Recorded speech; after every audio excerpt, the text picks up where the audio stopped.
আসসালামু আলাইকুম, প্রত্যেককে শুভেচ্ছা জানাচ্ছি। মাসুম মাহবুব। প্রিয় দর্শক, দেখছেন ওপেন দ্য ইউটিউব চ্যানেল এবং মাসুম মাহবুব ফেসবুক পেজ। আজ আপনাদের জন্য রয়েছে অসাধারণ বেশ কিছু ব্রেকিং খবর। একটার পর একটা ধামাকা খবর রয়েছে। এবার রাশিয়ান বেইজে দখলদার বাহিনী আক্রমণ করেছে। পরপর 30টি মিসাইল মেরেছে রাশিয়ান বেইজের উপর দখলদাররা। রাশিয়া কেন এখনো চুপ করে রয়েছে? অন্যদিকে যে বেইজটিতে আক্রমণ করলো সেটি নিয়েও রয়েছে নানান রকম তথ্য। পাশাপাশি ইয়েমেনের যোদ্ধারা এবার দখলদার দেশটির ভেতরে আবারও মিসাইল বৃষ্টি ঘটালো এবং ইরানের উপর অ্যাটাক করার মাস্টার প্ল্যানে রয়েছে নেতানিয়াহু। কিন্তু বড় রকম টেনশনে রয়েছে নেতানিয়াহু। কেন? দর্শক, এরকম আরও অনেকগুলো গুরুত্বপূর্ণ খবর রয়েছে আজকের ভিডিওতে। চলুন বিস্তারিত খবরে চলে যাচ্ছি। ইয়েমেন এবার মূল চমকটি দেখালো দখলদার দেশটির ভেতরে ভয়াবহ ড্রোন এবং মিসাইল অ্যাটাক করে। ইয়েমেন পরপর যে সারপ্রাইজগুলো দিয়েছে সেই সারপ্রাইজের পর এবার নতুন মাত্রায় দখলদার দেশটির যে রাজধানী তেল আবিব সেখানে ড্রোনের মাধ্যমে ব্যাপক মিসাইল ছুড়েছে এবং ড্রোন অ্যাটাক করেছে একসঙ্গে। এবং বলা হচ্ছে দখলদার দেশটির গুরুত্বপূর্ণ জায়গাগুলোতে বিকট শব্দতে কেঁপে উঠেছে এবং সেখানে আগুন এবং ধোঁয়া দেখা গেছে। ইয়েমেনের এই টার্গেট এতটুকু কি বলবো, ব্যর্থ করতে পারেনি দখলদার বাহিনী। তার প্রধান কারণ, ইয়েমেন যে টার্গেটগুলোতে হিট করে এ পর্যন্ত যতগুলো হুতিরা টার্গেট করে অ্যাটাক করেছে একটাও নিষ্ফল টার্গেট নয়। আমরা হিজবুল্লাহ টার্গেট কিছু কিছু ব্যর্থ দেখেছি, আবার কখনো মনে হয়েছে হিজবুল্লাহ আইওয়াশ হিটও করেছে। কখনো তারা টার্গেটে হিট করেছে, কখনো দখলদারদের ভয় দেখাতে করেছে। কিন্তু ইয়েমেনের গল্পটা পুরো ভিন্ন। দীর্ঘ একটা বছর ধরে ইয়েমেন সাগর দাপিয়ে বেড়াচ্ছে। না আমেরিকা, না যুক্তরাজ্য, না ফ্রান্স, না ইতালি, না জার্মান, না ভারত, না দখলদার। যারাই দখলদারদের সাহায্য করতে জাহাজ নিয়ে আসছে, অস্ত্র, খাদ্য, পণ্য, কাউকে কোনো একটি সাগর দিয়ে চলাচল করতে দেয়নি ইয়েমেনের যোদ্ধারা। চিন্তা করতে পারেন, ছোট্ট একটি বাহিনী ইয়েমেনিরা। Red Sea, Bab el Mandeb, Gulf of Aden, Indian Ocean, আরব সাগর, কোনটা বলবেন, প্রত্যেকটাতেই ইয়েমেন দখলে রেখে শত্রুদেরকে শিক্ষা দিয়েছে বারবার। এবার সেই ইয়েমেন এতগুলো দেশ পার হয়ে সীমান্তে বা ম্যাপটা দেখবেন, একেবারে এক প্রান্ত থেকে আরেক প্রান্ত বিশাল একটা দূরত্ব। এক ম্যাপের মধ্যপ্রাচ্যের ম্যাপের দেখবেন এক পাশে ইয়েমেন, শেষ মাথায় ইসরায়েল। সেখান থেকে ইয়েমেনিরা কিভাবে টার্গেটে হিট করছে। এর আগে দখলদার দেশটির ভেতরে হাইপারসোনিক পর্যন্ত মেরে কাঁপিয়ে দিয়েছিল দখলদারদের। ইয়েমেন এবার নতুনভাবে আবারও দখলদার দেশটির মধ্যে ব্যাপক অ্যাটাক করেছে এবং ইয়েমেনের অ্যাটাকের পর দখলদাররা নড়ে চড়ে উঠেছে। কারণ একটা অ্যাটাককেও ইন্টারসেপ্ট করতে পারেনি, ধ্বংস করতে পারেনি দখলদার বাহিনীর কোনো আকাশ প্রতিরক্ষা সিস্টেম। ইয়েমেন বলেছে, সামনের দিনগুলোতে আমাদের অ্যাটাক হবে আরও ভয়াবহ।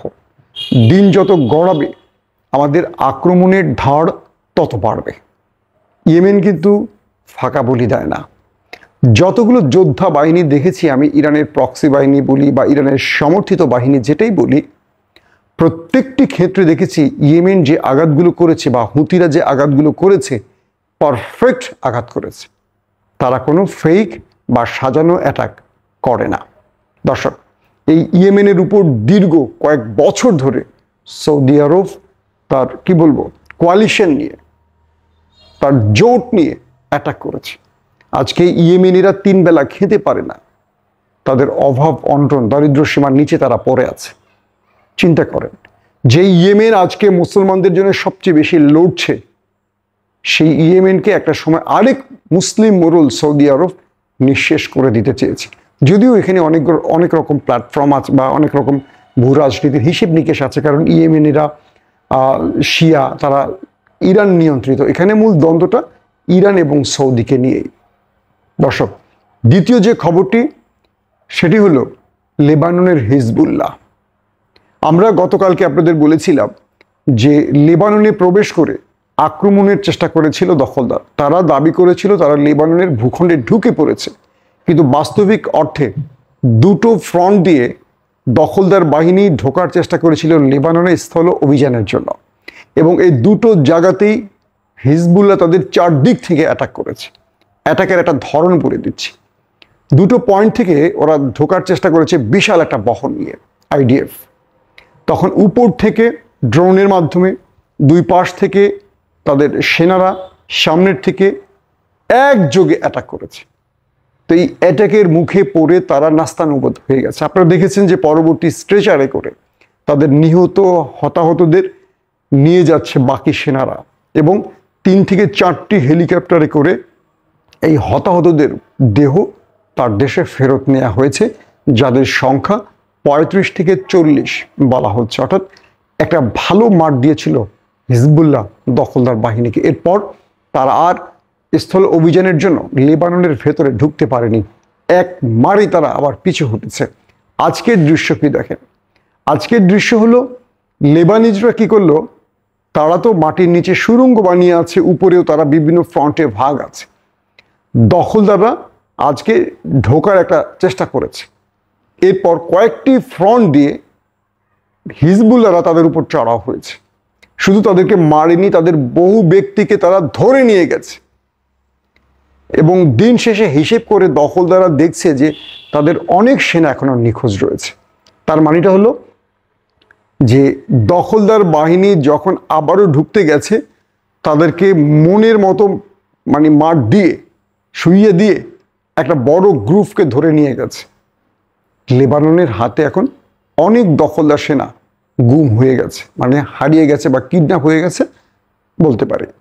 এখন হিসেব করে দেখা যাচ্ছে যে আজকেও দেখলাম যে গণমাধ্যম কয়েকটিতে বলছে দখলদারদের, ইসরায়েলের যে গণমাধ্যম তারা বলছে, এবং ইসরায়েলের বেশ কয়েকজন বিশেষজ্ঞ বলছে যে লেবানন বিজয় এত সহজ হবে না। আবার কেউ বলছেন দখলদাররা চাইলে লেবানন কখনো বিজয় করতে পারবে না। একটা কাজই করতে পারবে, যে তারা কিছু সংখ্যক মানুষকে আকাশে যুদ্ধ বিমান দিয়ে বোম্বিং করে মারতে পারবে, কিন্তু অভিযান চালিয়ে বিজয় করতে পারবে না। এখানে দুটো বিষয় আপনাদের মনে রাখতে হবে। আকাশ থেকে হামলা করে মানুষ মারা যায়, কিন্তু যে টার্গেটে বা যে বিজয়ের জন্য তারা যাবে সেটা অর্জন করা যায় না। বিজয় করতে হলে স্থল অভিযান চালাতে হয়, সেনা পাঠিয়ে সেটাকে দখল করতে হয়। কিন্তু লেবাননের উপর থেকে, আমরা গাজার ক্ষেত্রে দেখলাম কি, উপর থেকে বোম্বিং করে হাজার হাজার মানুষ মেরেছে, প্রায় 50,000-এর অধিক অফিসিয়ালি, আনঅফিসিয়াল লক্ষাধিক নিহত হয়েছে গাজায়। কিন্তু যখন স্থল অভিযানের জন্য তারা গেছে, তখন মুক্তিকামী বা প্রতিরোধ বাহিনী তাদেরকে প্রতিরোধ গড়েছে, এবং হাজার হাজার দখলদার সেনা প্রাণ হারিয়েছে, পাগল হয়েছে, অসুস্থ হয়েছে, পালিয়ে গেছে। তো তাদের চেয়েও শক্তিশালী বাহিনী রয়েছে হিজবুল্লাহর। হিজবুল্লাহকে ছেড়ে কথা বলবে? বলবে না।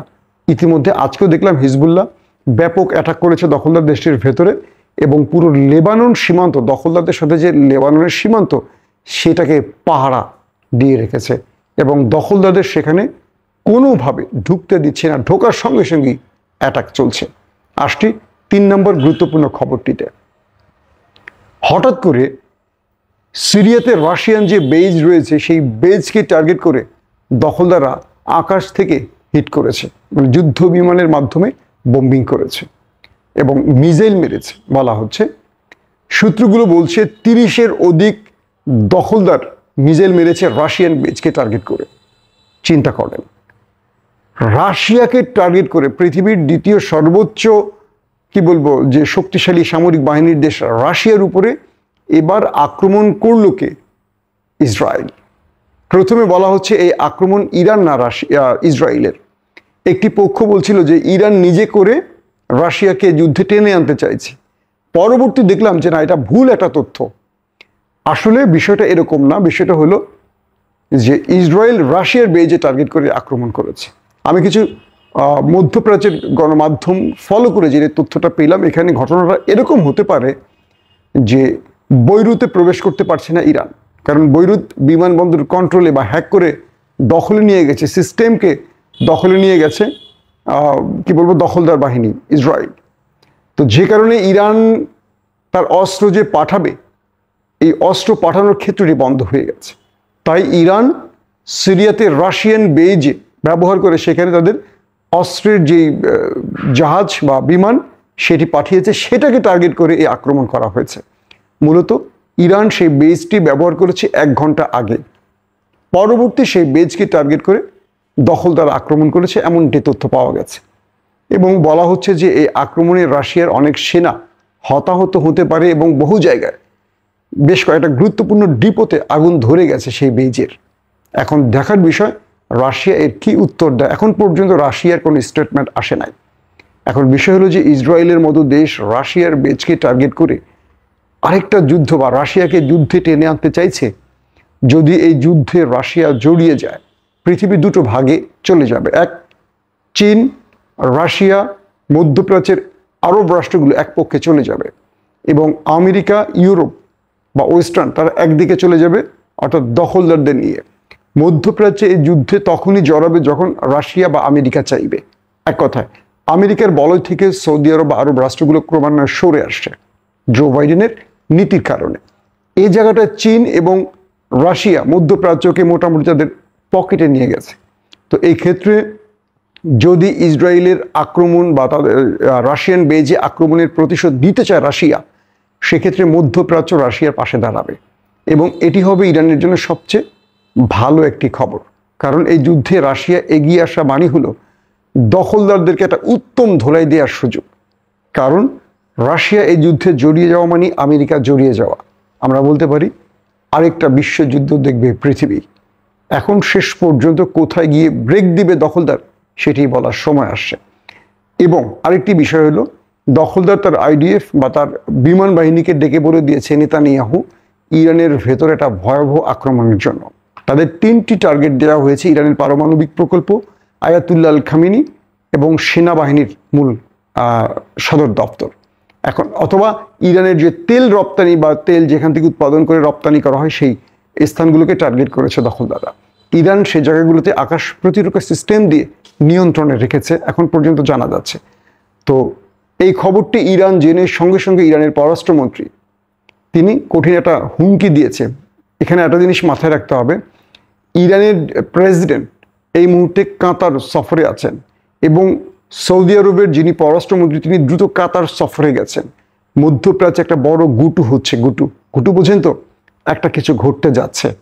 ইরানের প্রেসিডেন্ট কাতারে রয়েছেন, সৌদির পররাষ্ট্রমন্ত্রী কাতারে এসছেন এবং এই যুদ্ধ কেন্দ্রিক একটা মধ্যপ্রাচ্যে বা আরব রাষ্ট্রের মধ্যে বা মুসলিম রাষ্ট্রের মধ্যে একটা বড় গেম তৈরি হচ্ছে বা একটা বড় প্রস্তুতি হচ্ছে দখলদারদের বিরুদ্ধে, এমন আভাস পাওয়া যাচ্ছে।